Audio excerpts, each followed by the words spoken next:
গৈছো দেই তাৰপিছত ফুৰিব ৰাইজ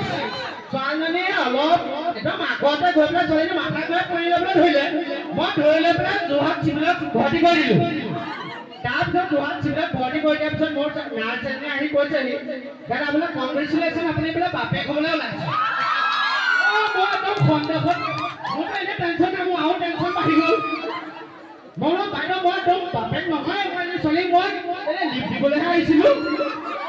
তাৰপিছত মই বোলে মোৰ DNA টেষ্ট কৰ মই টেষ্ট কৰিবলৈ দিলোঁ মই বোলে বাপেক হ'ব নোৱাৰোঁৱে তাৰপিছত মই ঘৰলৈ ফোন কৰিছোঁ যে মোৰ ল'ৰা দুটা আৰু ছোৱালী এজনী আছে মই বোলে সেই ল'ৰা দুটা ছোৱালী এজনী কাৰ ফালে হ'ল মই বোলে বাপেকাই হ'ব নোৱাৰোঁ আৰু এজনী শুনিব মোৰ একদম পুৰা কঁকাল বিষ একদম ভৰি বিষ আৰু ডিঙি বিষ মই ডক্টৰজনে ক'লোঁ ছাৰ মই একদম ডিঙি বিষ একদম থাকিবই পৰা নাই কি হৈছে এইবিলাক ডক্টৰজনে মোক সুধিলে ভাইটি তোমাৰ বোলে গেছৰ প্ৰব্লেম আছে নেকি মই বোলো নাই ছাৰ কি হৈছে মই তেতিয়া ক'লোঁ ছাৰ আপুনি সুধিলে যে মই সঁচা কথাটো ক'বই লাগিব বোলো ছাৰ মোক মাইকী মানে পিটিলে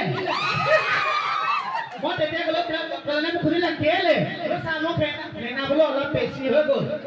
বোলে ডক্টৰজনে তেতিয়া কৈছে আপোনালোকৰ সেইটোৱে প্ৰব্লেম আপোনালোকে মানুহ জন্ম হ'লেও মদ খায় মানুহ মৃত্যু হ'লেও মদ খায় বিহু ফাংচন পাতিলেও মদ খায় মই বোলো ছাৰ মই খোৱা নাছিলোঁ নহয় মোৰ মানুহজনীহে মদ খাই মোক পিটিছিলে তেনেকৈ ক'লোঁ বোলে গোটেই বাহাই ডালে মোৰ পিঠিত ফুল বাচি পেলালে তেনেকৈ ক'লোঁ ডক্টৰজনে ক'লে ঠিক আছে মই দৰৱ দুটা দিছোঁ আপুনি ধুনীয়াকৈ একদম ফাৰ্মাচীত গৈ দৰৱ দুটা ল'ব আপুনি কাম এটা কৰিব উকিলত গৈ পেলাই আপুনি মানুহজনীৰ পৰা পাৰিলে ডিভোৰ্চ লৈ ল'ব মই ডিভোৰ্চ মানে কি চাম বোলে পৰিত্যাগ যে মানুহজনীক পৰিত্যাগ কৰি দিব মই লাহেকৈ ঘৰুৱা আহি উকিলজন আছিলে চিনাকি মাতিলোঁ ফোন কৰি উকিলজন আহি বহিছে মানুহজনীয়ে ক'লে বৰ চাকু এখনে লৈ পেলাই একদম দলি মাৰি দিলে নাকটো কাট খাই গ'ল নহয় উকিলজনক লাষ্টত উকিলজনেহে গৈ পেলাই মোৰ ওপৰত একদম এটেম্পটো মাৰ্ডাৰ কেছ দি দিলে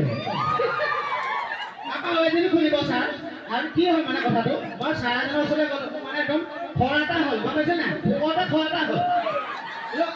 মই কৈছোঁ ছাৰ সোমাব পাৰি ডক্টৰজনে কৈছে বোলে আহক বোলে ডক্টৰজনে ক'লে বোলে কি হ'ল বোলো ছাৰ মোৰ পুকৰতে খৰ এটা প্ৰথমে ইমানটো আছিলে তাৰপিছত ইমানটো তাৰপিছত ইমানটো ডক্টৰজনে ক'লে বোলে ঠিক আছে খৰটো যদি ইমানটো হ'লেই তেতিয়াহ'লে কাম এটা কৰিব আপুনি ভেন'বাইট চি লগাওক বোলো ছাৰ ভেন'বাইট চি লগাই লাভ নাই তেনেকৈ ক'লোঁ ডক্টৰজনে ক'লে আপুনি কেইদিনমান চাবোনটো ইউজ নকৰিব ধুনীয়াকৈ মই মলম দুটামান দিছোঁ ধুনীয়াকৈ ইউজ কৰি থাকক মই ডক্টৰজনে ক'লোঁ ছাৰ মই চাবোনটো যে ইউজ কৰিব নালাগে সেইটো মোৰ ছোৱালীকেইজনীয়ে ঘৰত কয় মই সেই বুলি ক'লোঁ ডক্টৰজনে মোক কি কৈছে বোলে আপোনাৰ ছোৱালী কেইজনী বোলো ছাৰ মোৰ ছোৱালী 6জনী ডক্টৰজনে ক'লে আপোনাৰ বোলে অকল পুকৰতে খজুতি নাই মই তেতিয়াহে গম পাইছোঁ কি কথা ক'লে মই বুজি নাপালোঁ আৰু অকল বোলে আপোনাৰ পুকৰতে খুলি নাই মানুহজনীকো ৰাতি খুলে দিবলৈ আপুনি অকণমান ক'ব ঠিক আছে আপোনালোকেহে গম পায় আৰু দেই ধন্যবাদ আমি আমাৰ কণ্ঠী ডাঙৰীয়াক দাসক ধন্যবাদ জ্ঞাপন কৰিছোঁ ৰাইজক অকণমান হাঁহি খোৰাক দিলে আমি আকৌ লগ পাম